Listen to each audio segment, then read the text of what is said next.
ഒരു രാഷ്ട്രം ഒരു തിരഞ്ഞെടുപ്പ്, ഈ ആശയത്തിന് തത്വത്തിൽ മന്ത്രിസഭ, കേന്ദ്ര മന്ത്രിസഭ അംഗീകാരം നൽകി.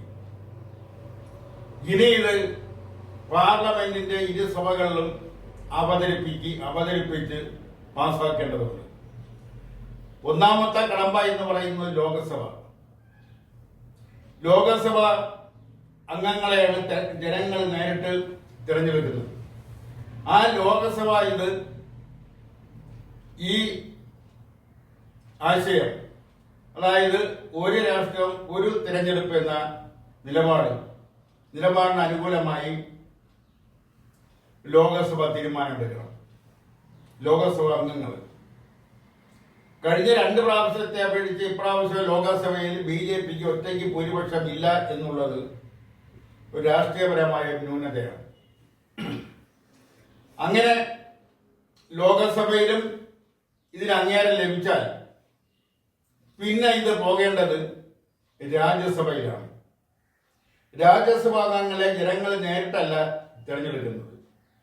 ജനങ്ങൾ തിരഞ്ഞെടുത്ത നിയമസഭാ സാമാജികരാണ്, നിയമസഭാ അംഗങ്ങളാണ്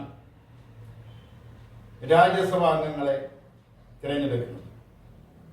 ഇപ്പോൾ ലോകസഭ അംഗീകാരം നൽകിയാൽ ലോകസഭ ഒരു ബില്ല് പാസ്സാക്കിയാൽ അത് രാജ്യസഭയിൽ കൂടി അവതരിപ്പിക്കണം. അതൊരു നോംസിന്റെ ഭാഗമാണ്, ഒരു മാനദണ്ഡത്തിന്റെ ഭാഗമാണ്. എന്നാൽ ലോകസഭ പാസ്സാക്കിയ ഒരു ബില്ല് രാജ്യസഭയിൽ ചെന്ന് രാജ്യസഭയിൽ വോട്ടിങ്ങിന് അത് പരാജയപ്പെട്ടു പോയാലും ലോകസഭ പാസ്സാക്കിയ സാഹചര്യത്തിൽ ആ ബില്ല് പാസ്സായതായി അനുമാനിക്കാം. അതാണ് അതിന്റെ കീഴ്വഴക്കം. ഇപ്പോൾ കേന്ദ്ര മന്ത്രിസഭയുടെ അംഗീകാരം ലഭിച്ച ഒരു രാഷ്ട്രം ഒരു തെരഞ്ഞെടുപ്പ്, അത് ലോകസഭയിൽ അവതരിപ്പിക്കണം.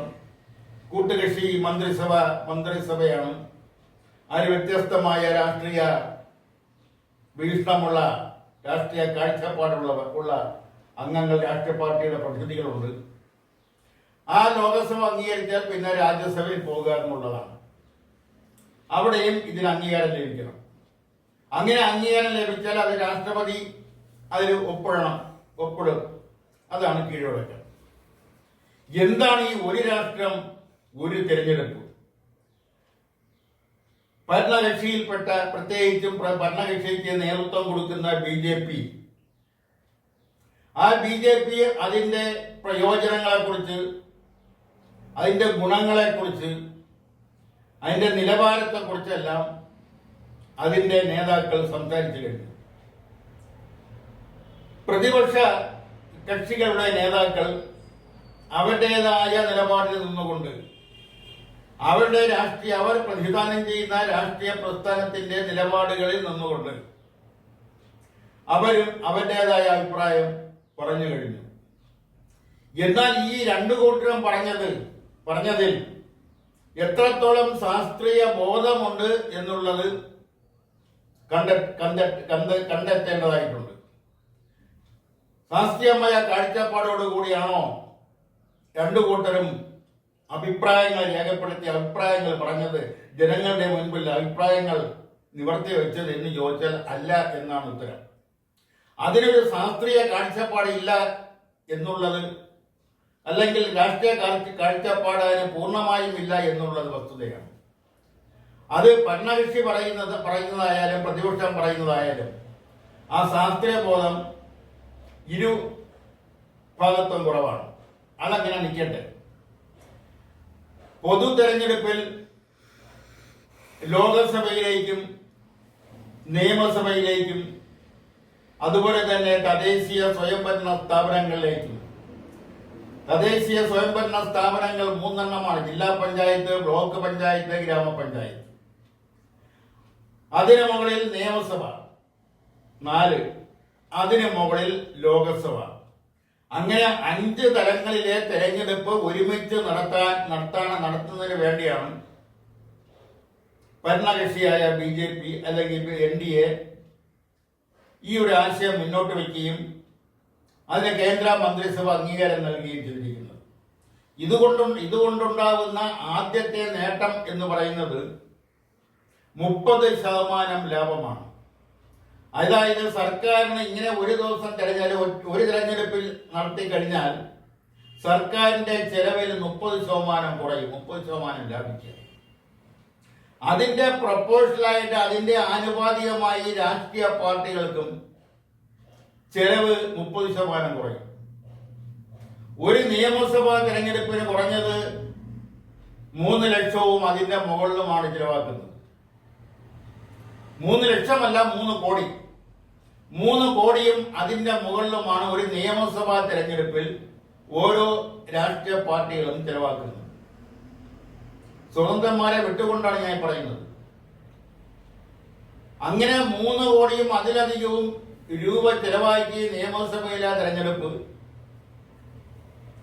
അതിനുശേഷം മാസങ്ങൾ കഴിഞ്ഞോ വർഷങ്ങൾ കഴിഞ്ഞോ ലോകസഭാ തെരഞ്ഞെടുപ്പ്, അതിനുശേഷവും മാസങ്ങളോ വർഷങ്ങളോ കഴിഞ്ഞ് തദ്ദേശീയ സ്വയംഭരണ സ്ഥാപനങ്ങളിലേക്കുള്ള തെരഞ്ഞെടുപ്പ്.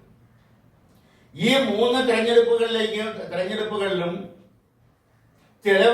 രാഷ്ട്രീയ പാർട്ടികൾ ചെലവാക്കേണ്ടുന്ന പണത്തിന്റെ നിശ്ചിത തുക പറഞ്ഞിട്ടുണ്ട്, അനുവദനീയമായ തുക.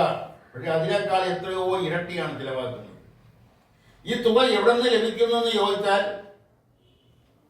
സാധാരണക്കാരിൽ നിന്നും, സർക്കാർ ജീവനക്കാരിൽ നിന്നും, അധ്യാപകരിൽ നിന്നും, എൻജിഒകളിൽ നിന്നും, തൊഴിലാളികൾ എന്ന് ഉദ്ദേശിച്ചത് വ്യവസായ തൊഴിലാളികളെയാണ്. കാർഷിക മേഖലയിൽ പണിയെടുക്കുന്ന കർഷക തൊഴിലാളികൾ, അതുപോലുള്ള ഇതെല്ലാം കഴിഞ്ഞിട്ട് കോർപ്പറേറ്റ് മാനേജ്മെന്റുകൾ ഓരോ രാഷ്ട്രീയ പ്രസ്ഥാനത്തിനും തെരഞ്ഞെടുപ്പ് ഫണ്ടെന്ന് പറയുന്നത് കോടിക്കണക്കിന് രൂപ കൊടുത്തുകൊണ്ടാണ്, സംഭാവന കൊടുത്തുകൊണ്ടാണ്. അതുപോലെ തന്നെ അതിന് താഴെയുള്ള മുതലാളിമാര്, ഉത്തരേന്ത്യയിലെ ജന്മിമാര്, ചണമിൽ തൊഴിലാളികള്, ചണമിൽ മുതലാളിമാര്, അതിന്റെ താഴോട്ട് വന്നാൽ ഇടത്തരം മുതലാളിമാർ, നാടൻ മുതലാളിമാർ, നമ്മുടെയൊക്കെ നാട്ടിൽ ഉള്ള ചുരുക്കം ചില മുതലാളിമാർ അക്കൂട്ടത്തിൽപ്പെടും. അവരിൽ നിന്ന് സംഭാവന പിടിക്കുന്നത്.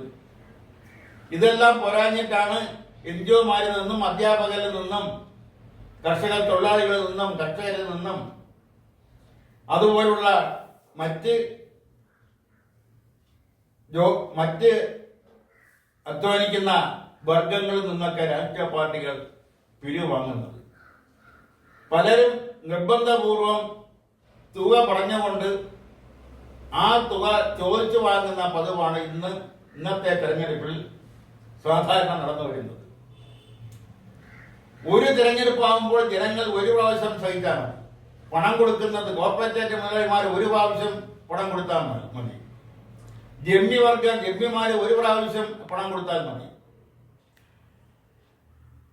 നാടൻ മുതലാളിമാര് ഒരു പ്രാവശ്യം പണം കൊടുത്താൽ മതി.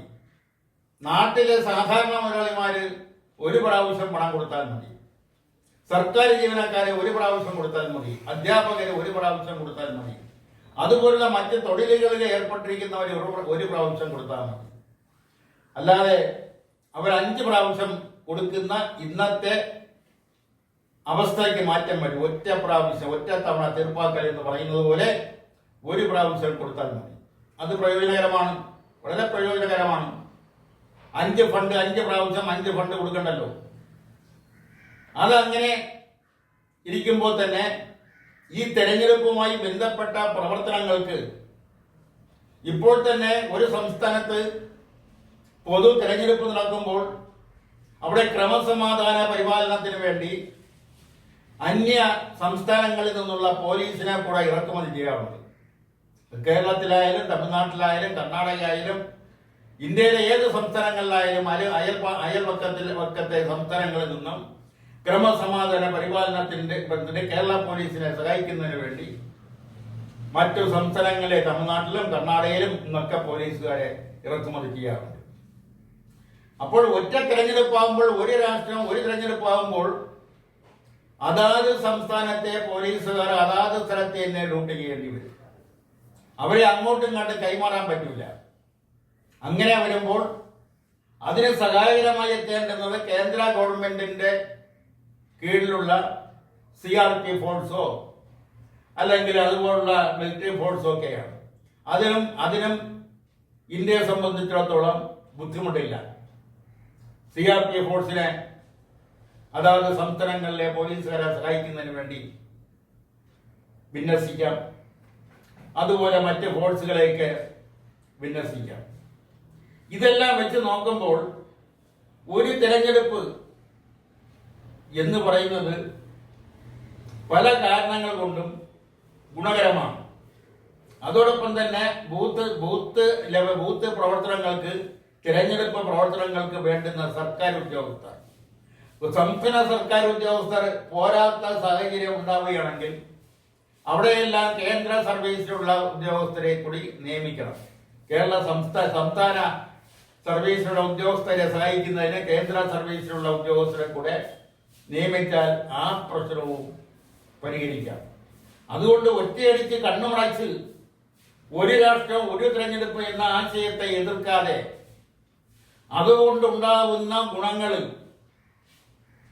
അതുകൊണ്ടുണ്ടാവുന്ന നേട്ടങ്ങൾ, അത് ജനങ്ങൾക്ക് എത്രമാത്രം പ്രയോജനപ്പെടും എന്ന ശാസ്ത്രീയ കാഴ്ചപ്പാടോടുകൂടി പഠിച്ചിട്ട് ആയിരിക്കണം അതിനെ എതിർക്കേണ്ടതും അനുകൂലിക്കേണ്ടതും.